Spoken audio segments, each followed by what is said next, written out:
WonderBirds are supported by dogfriendly.co.uk, improving the lives of dogs and their owners.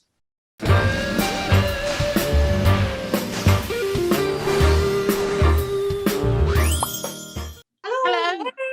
Happy Friday. I'm just telling you that I'm sitting in my daughter's office and I'm sitting next to a box full of my granddaughter's, are they called widgets? Fidgets? Yes, midgets? widgets. Yes. What? I hate Widget. them. Show me. I hate them, but they are very therapeutic. Yes. Yes. I hate them, but Yes. look. Put them down, please, Sherry. Yes. Put the Look, widgets back here. Look at that one. Put your balls down, Sherry. That looks like a giant tit. Put it down, please. Okay. It looks like What news? slime. What news, to me. girls? Oh, she won't stop now, darling. It Look. is. Do you know my granddaughter has lots of different colours slime? Oh my God. Oh It's yeah, that- yeah. Yeah, it's like that, isn't it, Sherry? Yeah, And you She get goes. hold of it. It's like It's quite good. It might keep Sherry quiet for a while. Let her play with the widget. Widget. What were you going to Widget. say? Oh, Here we widget. go. I've got a banana. Okay, Oh. good. Dee, what were you going to say? It'll keep her quiet for a bit. We can get on with the show. Well, I've got this lovely book, and instead of this is history, it says this is her story. Oh, And I've been looking through all the women, all the amazing women throughout history who've done quotes. But my favourite was Dolly Parton. What did he say? I love Who Dolly says, Parton. I love her. If you don't like the road you're walking, start paving another one. True. And I fabulous. thought, That's what we all do. Yeah, and I think that's brilliant. Yeah. Don't Well, be I've afraid. told you that. I've told you the wonderful saying is: walk down the road. There's a hole in the road. Have I told you this one? You Go walk on. down the road. There's a hole in the road. You fall in it. You walk down the road. There's a hole in the road. You see it, and you still fall in it. You walk down the road. There's a hole in the road, and you climb in it. You walk down the road. There's a hole in the road, and you walk round it. You walk down another road. There you go. There you go. I've got one very quickly. Don't look back. You're not going that way. Good one. No, mine is the best. It's from Go on. Take That. You can look back, but don't stare. You see, Love we're that. Take that. We are Yes. full of inspirational quotes. Oh, good. Anyway, I'm going to bring in our next guest now. She is our friend, colleague, writer, actress, producer, Sally Lindsay from Malta. Come in, Sally. there she Hi, is. Sally. Hey! Darling, welcome to our mad nest. And we are particularly insane today.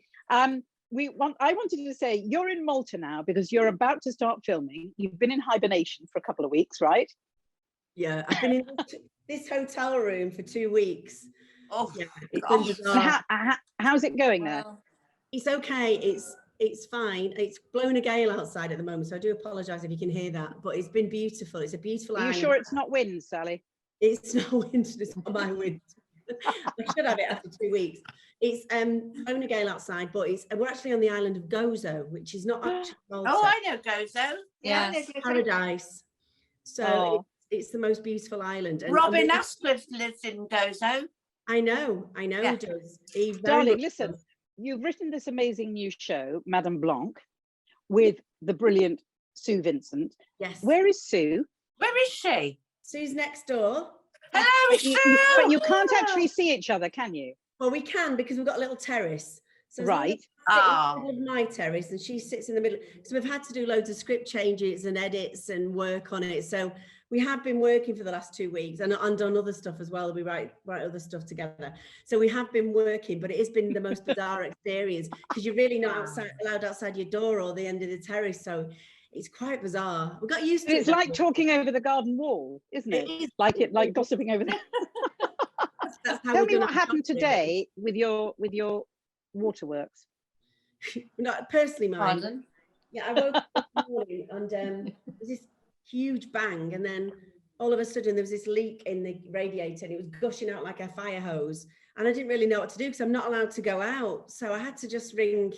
They're really strict here, and if you go out, the quarantine is invalid. And oh gosh, so I was sort of going, what would the Queen Mother do? You know, so I just I rang reception. They was like, okay. And then the guy came around my breakfast and went, what's going on? And everybody. So I had to sit on the terrace in my cagoule, buttoned up, waiting to Your cagoule on the It's like carry on abroad this morning. It really was. Hysterical. How are your boys, darling? Because you've got 2 lovely twin boys. Yeah. I mean, it was very hard. So this is the longest I'm ever going to be away from them. It was very I hard. can't imagine you being away from it. Just I know. extraordinary. How old are they, Sally? They're 10 now. They're 10 now. 10? Cheryl. Yeah. Wow. How did that I know, Oh, so that's gone divine. quick. And then And are they are they Harriet coping with seen you, them go- darling? Pardon? Are they coping with you away? How do you They're contact all right. them? You know what they're like, Harriet. They're good kids, Yeah. and they're They're amazing. Harriet's seen them getting bigger, but they're they're very self-contained, my boys. I think Yeah. it's probably being surrounded by you know, drag queens and actresses like Harriet, and you know, all the amazing people that our industry can provide that they've grown up with. So they're very self-contained, Yeah. very gregarious. I'm very lucky like that. And also their little world has just opened again. So they're allowed to play their football, their taekwondo. Oh, They're allowed Oh, to how sit around with lovely. them. So, you know, and also however much they go on, they really do love each other. So they do fight Yeah. a lot. Oh. Do you they've got start the- filming? They've got the best dad in the world, Sal. Oh, so- Steve, yeah, Yeah. amazing man. You know, Yeah. he's a bit of everything, that one. So, and he's one of those, I always find it weird when, you know, women say, oh, I had to write him a list, and oh, I'm so worried about them. And I'm like, I literally just close the door and he just gets on with it. You know, we Yeah. had the kids and it was 50-50, and that's why it's always been, you know, more Yeah. him Yeah. than me. Just the way my career's gone at the moment, I've had to be away. Well, actually, in the last year, I've done two things in the last year filming. And the weird thing is, you can't get home as you used to work, because when I was doing Mount Pleasant, and obviously Yeah. Sharon, when I was doing Loose Women, I was home for 2 o'clock. Once I always used to. I know. Yeah. It was brilliant. Yeah. Best job ever. Yeah. So, you know, it's always this constant battle of getting home. So what's happened with COVID is I've not been able to. So there's been a bit of adjustment in me emotionally like that. But fortunately, it's come to the point where they're nearly 11, you know, so they're sort of like, oh God, Mum, Yeah. you Don't know. want you back. Yeah. Yeah, I think they do. Oh. Do you start Yeah. filming tomorrow? You start filming tomorrow, darling? Yeah, so tomorrow is it's that day that usually takes 2 weeks, but I've got I've got to do hair, makeup, nails. I don't even know what she looks like yet. I mean, I think I know what she looks like.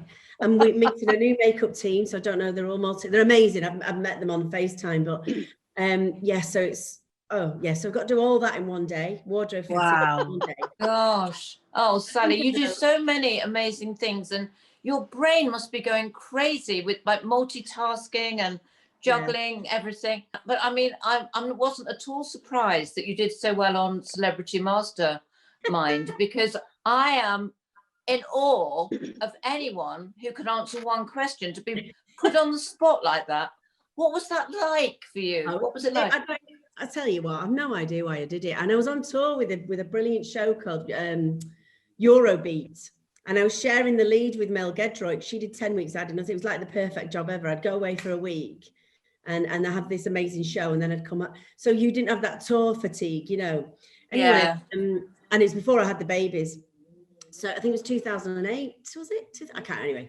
So my someone who was had come and seen me in another place said, would you do Mastermind? And interesting, now she's my business partner with Saffron Cherry, so we stayed in touch because of Mastermind, and we've got this business now. But yeah, she said, would you do it? And I was like, all right then, not thinking, because I love a quiz. Everybody knows I love a quiz. Yeah. It's not a quiz. Oh my God. So I remember I've never been as scared in my life before I went on to that, into that. I'm not surprised. And it equals it was when I did the Royal Exchange for the first time, because I thought everyone I know and love and ever in the world is in this audience. So it was that kind of fear. And then everybody else's questions, I was like, I knew about probably 3/4, but I didn't know as many. No. It was just luck. Honestly, it was luck. It was absolute luck. I mean, me and Steve were like, because we got together on the Love of Carry-Ons. That was the first thing I said to you, Sherry, wasn't it? About I've got a post of you at home. You know, Carry On, Lou, you know, because I love Carry On. I've got Sid James and Kenneth Williams as you come in, you know, an original print. And, You know, I love Carry On. When you see this thing, and you'll probably understand why. But it's and I love it. But I thought, do I love it that much? So me and Steve were hilarious. We were like Eric and Ernie in bed, and he was testing me. He had this Carry On questions book, and he was testing me on it. And he's really, I mean, he's like, he could do it now. I had to train. But what was the brilliant thing? It was in the last week of my tour, and then I did it. And I won. I can't believe I still can't believe that. I was just thinking when you were saying about getting home, because we used to do Benidorm 5 months a year. Yeah. And every weekend, if we had 2 days off, we'd fly home and go back. Yeah. And I don't know how I would have coped if they said, no, 5 months, you've got to stay here. There's no going home. Well, and Jack's just reminded me of that. So no, well, you can't go home. The thing is, Sherry, this is sort of, television has been, because ITV was, you know, Benidorm's a huge budget kind of ITV in prime time. I'm not saying this isn't of the same quality, it is, but we've had to sort of find a way of truncating the filming. So essentially around 6 hour days. And I only have 1 day off, but we managed to do it in 9 weeks. So what? We managed to do it 6 1 hours in 9 weeks. I mean, I've got a team here. I've got my director from Mount Pleasant and my DOP from Mount Pleasant, and I've got it's a co-pro with an amazing company called Clapperboard, and they've done all the big Channel 5 dramas that have been successful. So we co-proed this with them, and we've got this team on Malta, and we're amazing. But there's other things being filmed at the moment, and we've got the best ones because we came in so early, because we were supposed to film this last year, you see. So we've got this amazing crew that usually work on massive films. So they're absolutely on it. So hopefully, I mean, it's almost like filming in the way of I wouldn't say a serial drama. I think that's too extreme. It's not that fast. We both know what that's like, but it's more, everything is very finite, you know, and it's been interesting as a writer as well, because just because of the speed we're filming it, you know, you'll write something and then you can't have it because we haven't got the time to put it in, or we can't get to that location. But it's been, I mean, me and Sue have said, it's like writing a tweet. You know, you've got to put everything in these. And truncate it. Yeah, absolutely. This drama is like, this comedy drama is really, but you're not allowed to say comedy on Channel 5 because they get scared. It is. They call it dramedy now, don't they, the kids, whatever. Yeah, that's right. Whatever That's it funny. is. I don't really know what it is, to be honest, but it's being made. So it's sort of like it's a murder mystery. It's based on an idea I had. I used to love Lovejoy in the past. I mean, when I revisited it, it's a bit, there's plot holes like that. I mean, like gaping holes. You got away with it in the 90s, didn't you? You wouldn't get it committed now, but I know, it's funny, isn't it? I know television's changed so much. But so I went back and so it's sort of Lovejoy, and it's based in the south of France, because Gozo looks at the south of France. So anything that you've seen on American television in the south of France, they usually come here. And I've no idea why. I want to find out. I think it was bombed and the French rebuilt it in the war. I think that's why it looks so much like France. It looks like the south of France. It's unbelievable. You know, with the shutters and the... Wow. Yeah, it's crazy. I mean, unbelievable. So it's based on my character, Jean, and she ends up by accident in the south of France, in the antiques hub of the south of France, and then there's a murder mystery in every one, and then there's growing arcs where she's got this nemesis, and there's a love story, and so it's really good Sunday night telly, I think. I hope it is. It's everything. Amazing, brilliant. Sally, can I just share with you something as well, because we both lost a very, very best friend, which was Bobby Ball. And, you know, I know there's a lot of tributes to him this year, his ball and everything, which I'm going to, and I think you're going to try and go to as well. And it's just because you mentioned Mount Pleasant and all of those things, and the memories of him, and everything I see now, it's just the funniest thing watching that face, isn't it? I'm still not really great at talking about it, to be honest, because it's still I know, still quite raw. Sorry, I've not spoken about him since it's the first time anybody's mentioned him for ages. Oh, sorry. No, it's lovely. I know how much you loved him as well. Bob played my dad for 7 years. I know. But he was, so what happened with me and Bob is that we turned into, you know, I used to go and see him, bring the family up to Lytham, and we used to go and see him and spend the weekends there. And then he used to take us we'd end up on Blackpool Pier in this bloody karaoke bar, and he'd be singing and taking over. Always. Always. And he was just the best, happiest, most wonderful man. And we loved each other. And I think that was the thing. And, you know, Vonnie always, the most precious thing was I got a call. I was on set filming Intruder. And I got a call from Dan and Steve, urgent. Dan Ryan, who played my husband. And I'm like, what on earth can those two? Why are those two ringing me at the same time? You know, my telly husband and my real husband. Yeah. So he said, so I rang Steve and I said, what's the matter? Dan's just been on the phone. And he just went, you need to go somewhere. And anyway, he told me. And I couldn't quite fathom it. And I was right in the middle of it. I had to do this huge sort of police interview scene. And oh God. And I said to Linda, this beautiful makeup artist, and it always the makeup artist that save you. And I said, Linda, something's happened. And I'd gone white. And she was like, she just rallied and she put me back in my room. And I just sat there and I said, Bobby's gone. And but apparently it's before the news came out, because he'd asked if anything happened, could you tell Dan and Sally as well as the kids? Oh. So we were that close. And then but do you know what a comforting. And I remember sat on that hotel bed thinking, what do I do now? And I heard Bobby just going, get back to bloody work, Sally. Me too. Yeah. Get back to bloody work. What's up with you? It's all right, you know. And I did the scene, and everyone was like, she's doing the scene. And then that night, me and Dan FaceTime and got absolutely hammered on the FaceTime. That's what I did. Yeah. Going over, and Sue was a dear friend as well, you know, right with. And it was just my only comfort. I tell you what my comfort is. If he'd have come out, he wouldn't have been the man that he was. Do you know what I mean? He wouldn't have been the man, and he would have hated that. He would have hated that, Sherry, wouldn't he? He would have hated. I know. He would. Life and soul of the party. He probably would have been a very, very incapable and dependent, and Bobby wouldn't have wanted that. So that's my comfort, that he went when he should have done.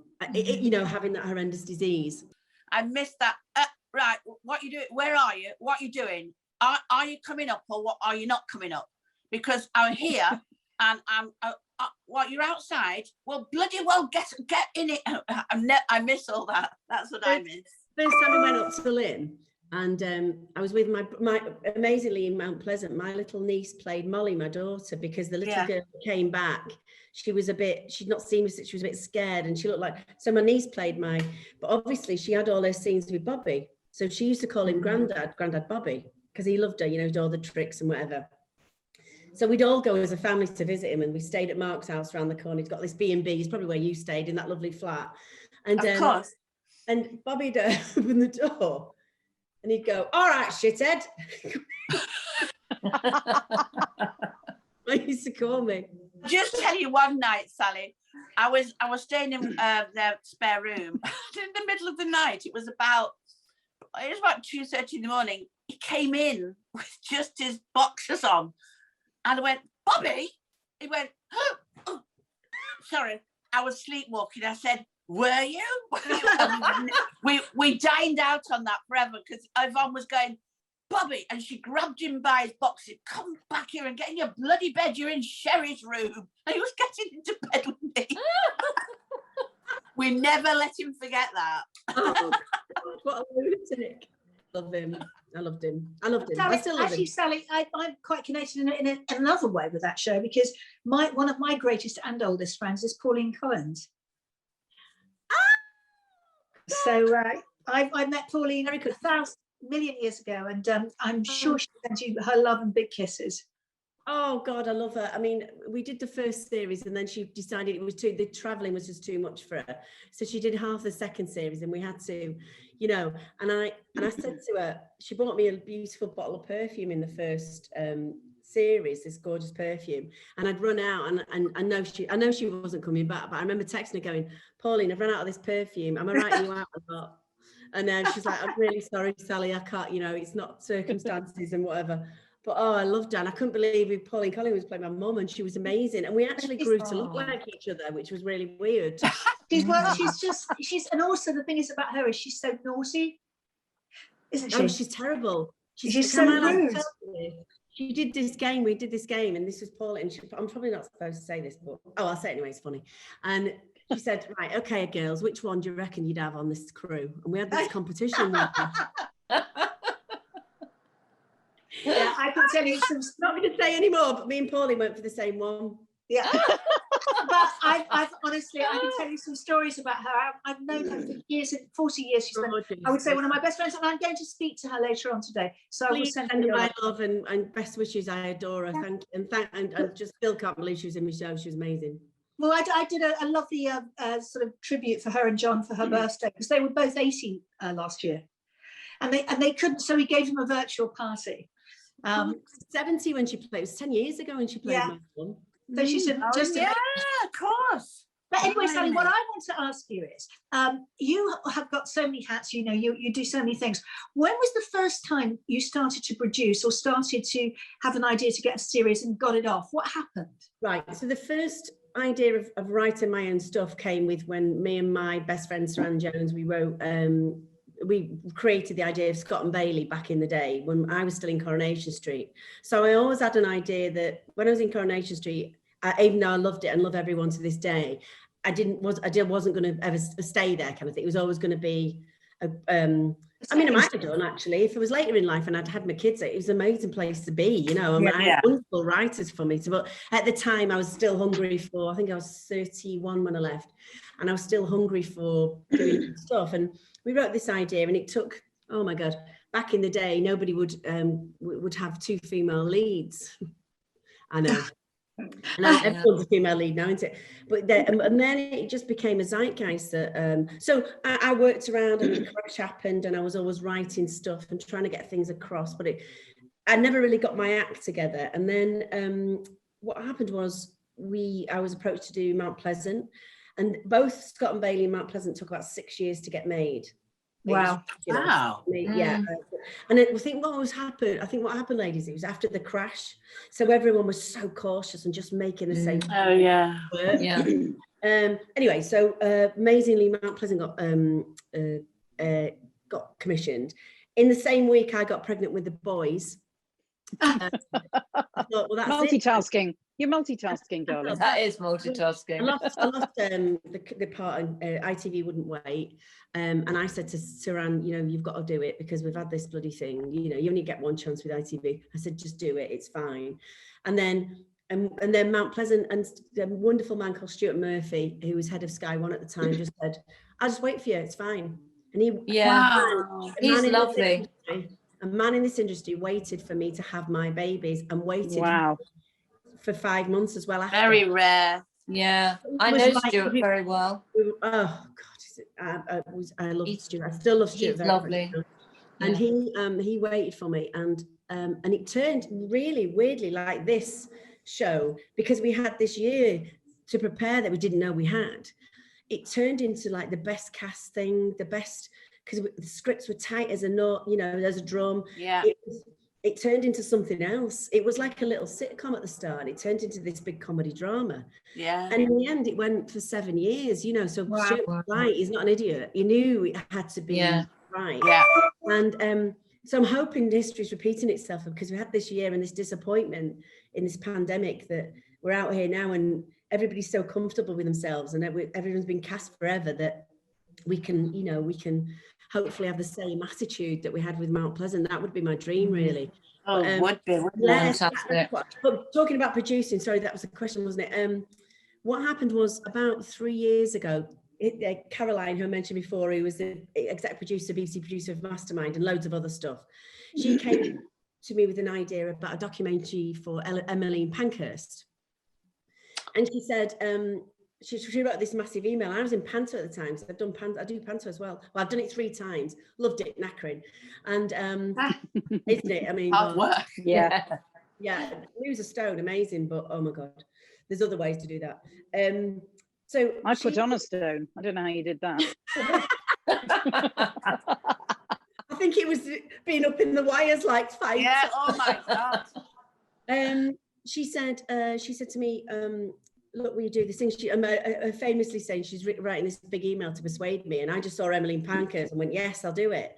So we did this documentary, and we think we made it on 30 grand. I was just a presenter at the time, but I got involved with it so much, and I found it quite life-changing, her life. I found it quite inspiring. Anyway, Caroline had her own company at the time. She'd left the BBC, and she said, look, I've asked to be invested by, but I really would like you to become on as a director, for the drama director. And I was like, I don't do that. No, I was all right, I'll advise.